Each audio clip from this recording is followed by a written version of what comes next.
Hello, this is Hilary Robertson. Welcome to the latest episode of Harmonious World. For this episode, I'm joined by violinist Hideko Udagawa. Her latest album, Nostalgic Russia, is out now on Russian label Northern Flowers, and it celebrates the rich legacy of Russian music with some world premieres and rare works for violin and piano. And it includes the first recordings of new transcriptions of Rachmaninoff's Elegy and Tchaikovsky's Romance. There are pieces here by Kabalevsky, Nepravnik, Rimsky-Korsakov, Stravinsky, Arensky, Scriabin and Shostakovich. It's a real delight, and I hope you enjoy listening to my conversation with Hideko. Hello. Hello. How are you? Very well. I'm just going to ask you questions about this album, Yes. Nostalgic Russia, and then a bit about your background. Yes. And a little bit about what lockdown means and what the future holds. Yes. It was very hard because this recording was made during the lockdown and it wasn't easy. No, I can imagine. And it's a beautiful, beautiful album. These are lovely pieces. You. Yeah, I know. I collected it. It took a long time to collect those special pieces. Tell me about what made you decide to do this in the first place? Yes, of course, I had a lot of influence from my mentor, Nathan Milstein, about Russian music. And some of those pieces were introduced by him. And he recommended some of them to play as an encore. And why don't you play this piece, that piece? That's how I got to know, but not all the pieces. And when I wanted to make the collection of Russian pieces have some beautiful, soulful melodies and with a lot of color. I found it very interesting. And also I mixed with some dazzling showcases. So I was very attracted to those Russian pieces. And I wanted to find something rare pieces, well-known composers' rare pieces, which are not often played. That's what I aimed. And I found some, and some are transcribed for violin and piano, especially for this CD. Yeah, and that's really exciting, isn't it? Yes, it is. It is. Some people actually, somebody, I don't know, got in touch through my website and wanted to have the music, but it's not only manuscript. I played from manuscript. So. Yeah, that's amazing. So how did the recording take place? You said it was recorded during lockdown. How did that happen? Oh, I waited so long. I was ready to record, but lockdown came and some venue were not available. So we had to still wait some, but I did not want to wait for months and months. So whenever some venue became available, I grabbed it. And although it was middle of lockdown, I was quite determined to do it. And I did it. Yeah. Yes. So what venues did you use? Oh, that was an old church which was used for recordings often and quite well known for recordings. It's written in my booklet, and it had beautiful sound. So I have used it before. And I like English old churches for recordings often. Even something like a very big one for orchestra recording called Henrywood Hall. It was originally a church. So I did, quite a few churches recordings. Right. That's fantastic.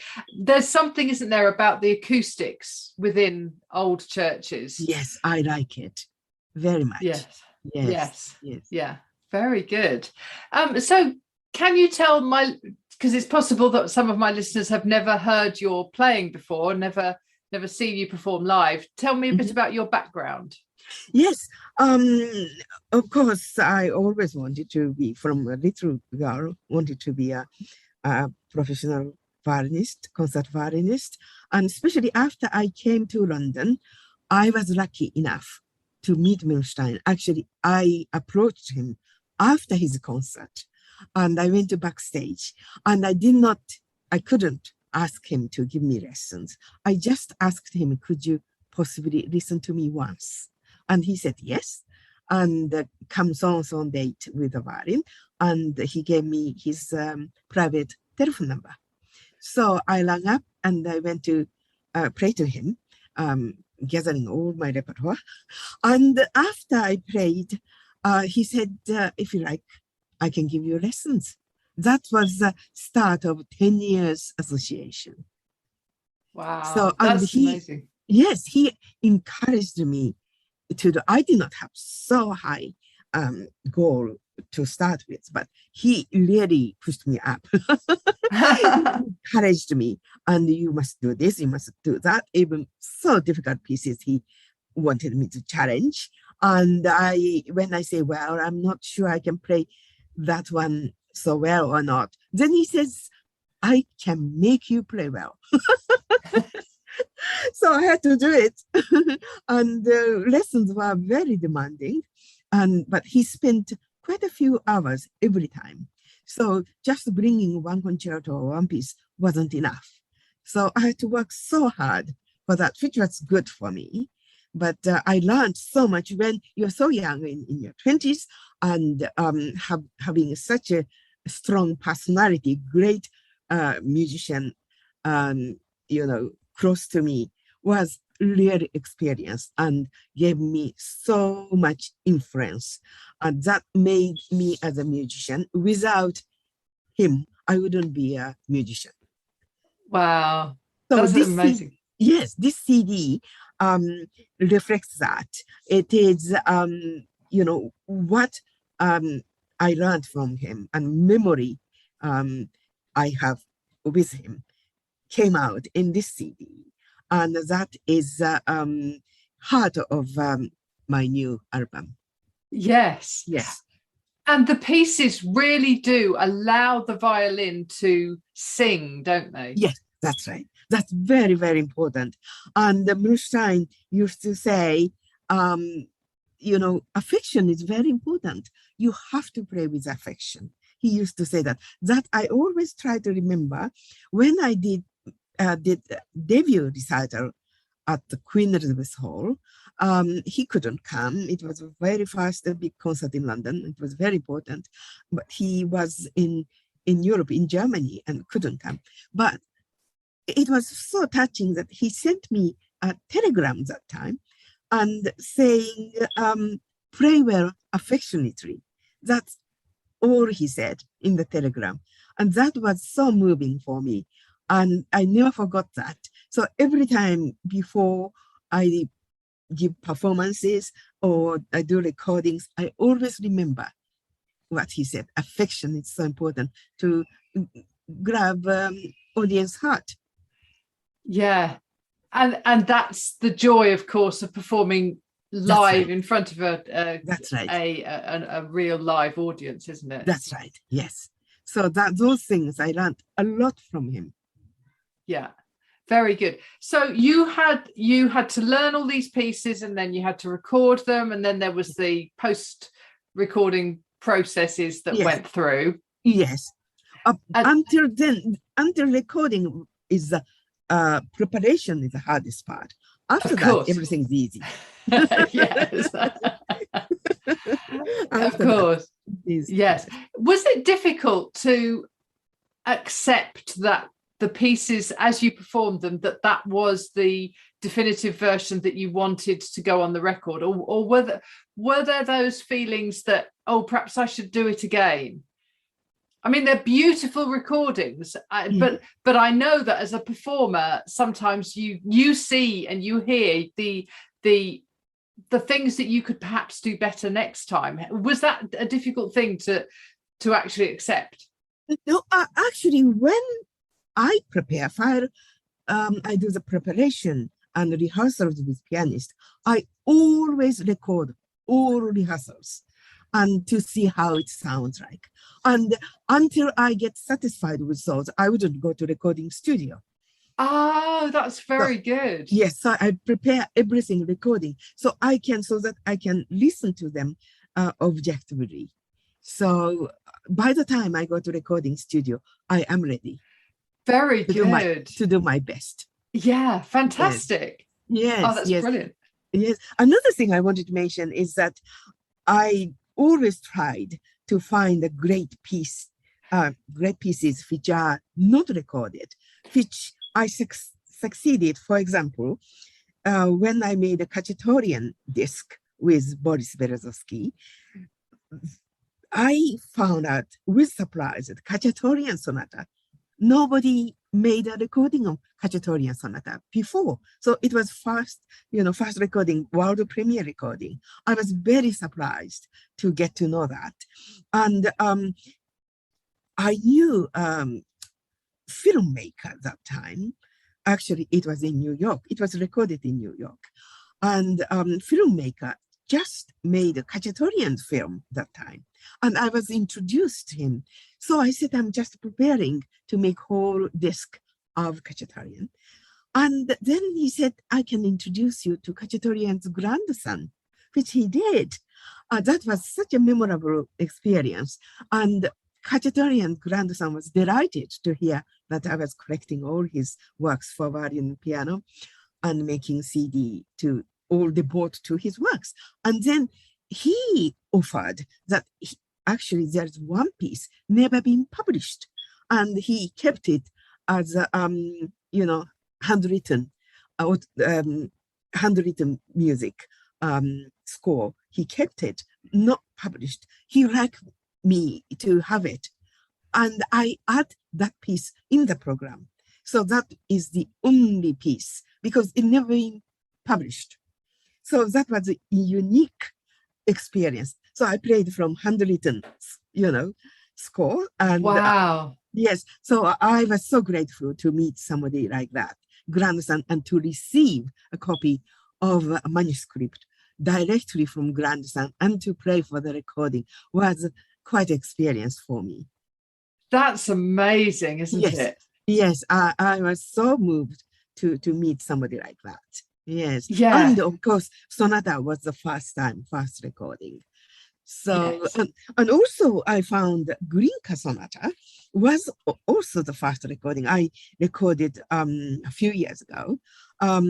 Grinka Sonata, viola sonata is very well known. Quite a few violists recorded it, but it's not a transcription, but composer made violin sonata very similar to viola sonata, a little bit different, but it's not a transcription. And I discovered that Grinka Sonata wasn't recorded before either. So mine was the first one. So I have quite a unique experience. Yes.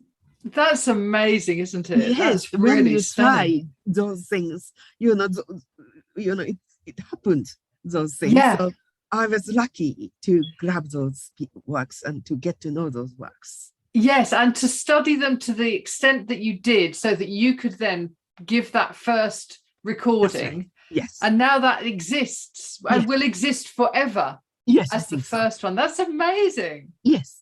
So that's quite a unique experience. And I'm so pleased that I found those pieces. Yeah, brilliant. Yes. Yeah. So this one is two pieces were first time recorded as the first time, which is Tchaikovsky Romance. Just as a chance, I discovered it. Piano piece, and some pianist, actually Richter, was playing. And I thought this could be transcribed for violin and piano, and my transcriber agreed, and he did it for me for this disc. And so is Rachmaninoff Elegy, which is quite popular. Many great pianists recorded that piece, but it works very well for violin and piano.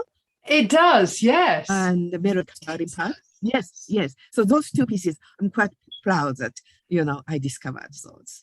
Yes. The Rachmaninoff Elegy is beautiful, and obviously I've never heard it with violin. It's as you said, it's nobody well played known. before. No. Yes, nobody played it before. It was specially transcribed for me for this disc. That's brilliant.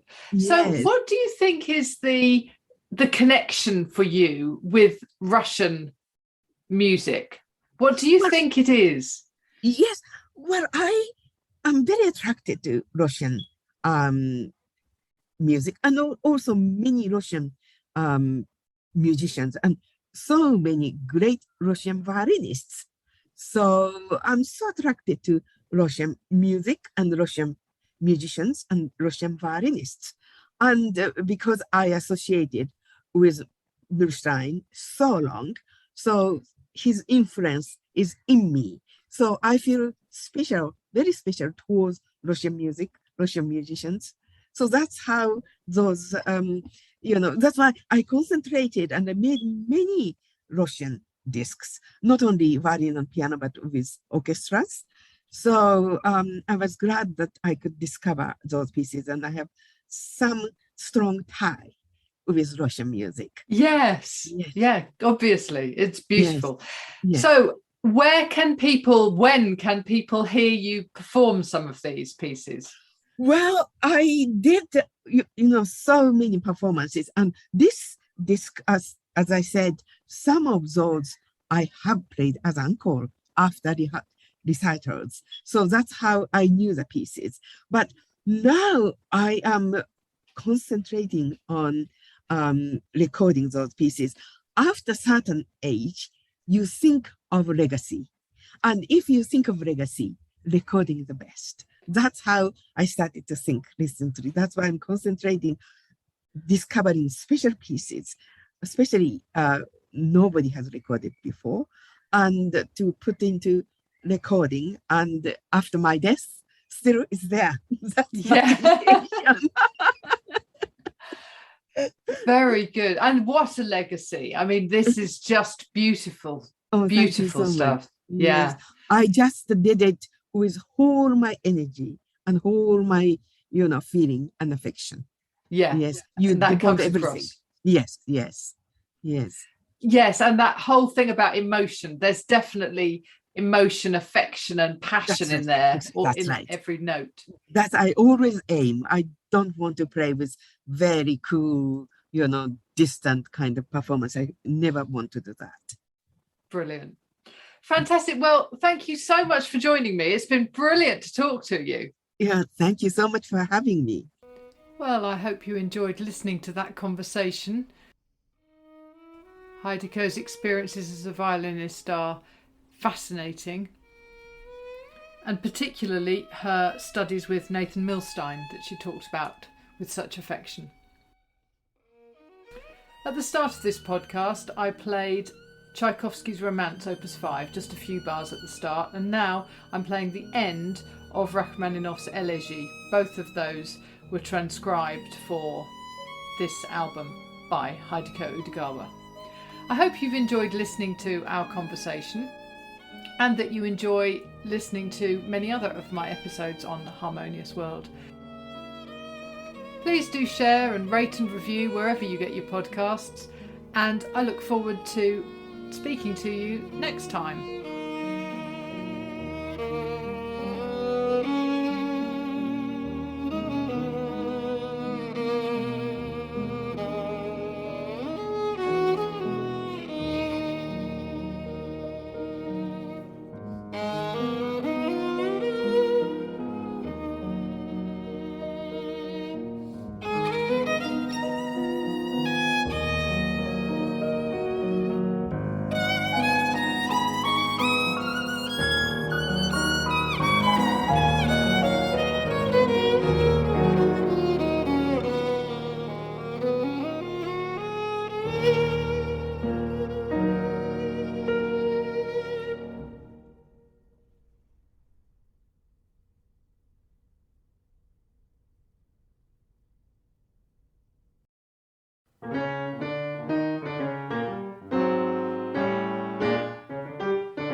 Thank you for listening to the latest episode of Harmonious World. My name is Hilary Seabrook, and it's a great delight to bring this series of discussions with musicians and composers and writers and all sorts of people to you. Obviously, there's no point in having a podcast if people aren't listening, and I'm very grateful to my listeners for doing so. Thanks also to Joe English for composing and performing this new theme tune. So wherever you get your podcast, you can leave a review. You can share this with your friends and family, either as a link or on social media and that sort of thing. I'd be really grateful for that. Don't forget that you can subscribe now. There's a link wherever you get your podcasts. So have a great week, and please remember why I started this, which is just to try and make the world a little more harmonious. Thanks for listening to Harmonious World.